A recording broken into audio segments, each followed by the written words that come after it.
Policia ka zbardhur dinamikën lidhur me ngjarjen e rëndë të ndodhur një ditë më parë në gjykatën e apelit në Tiranë ku u vra me armëzjarri gjyqtari Astrid Kalaja. Sipas policisë, në ekranin e detektorit është sinjalizuar me dritë kuqe prezenca e metaleve, por punonjësi i sigurisë Banush Koxhaj nuk ka ndërmarrë asnjë veprim. Gjithashtu nuk është verifikuar regjistri i gjithë personave që hynë dhe dalin në gjykatën e apelit. Të dy personat, Elvis Shkambi dhe Gjon Shkambi, kanë qëndruar në hollin e pritjes së gjykatës deri rreth orës 15:29 dhe më pas kanë hyrë në ambientet e sallës së zhvillimit të seancës gjyqësore, salla numër 3.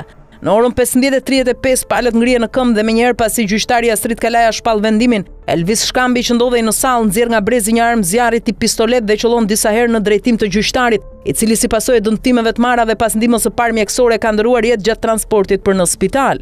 Njëkohësisht pas këtij veprimi Elvis Shkambi drejton pistoletën dhe qëllon një herë në drejtim të palës kundërshtuese ku mbetën të plagosur atë e birë. Gjithashtu nga hetimet ka rezultuar se shtetasi Gjon Shkambi nuk ndërmerr asnjë veprim për të ndërprerë veprimet kriminale të nipit të tij, çka krijon dyshimin e arsyeshëm se ai ka qenë në dieni të planit për ekzekutimin e gjyqtarit të çështjes, në rolin e shtytësit dhe ose ndihmësit. Pas ngjarjes shtetasi Elvis Shkambi ka dalë nga salla dhe i ka dorëzuar armën te roja e sigurisë me detyrë nën punës gjyqësor për mbikëqyrjen dhe mbarvajtjen e proceseve gjyqësore në një tjetër sallë. Autori Elvis Shkambi pas daljes në obor është neutralizuar dhe prangosur menjëherë nga punonjësit e policisë.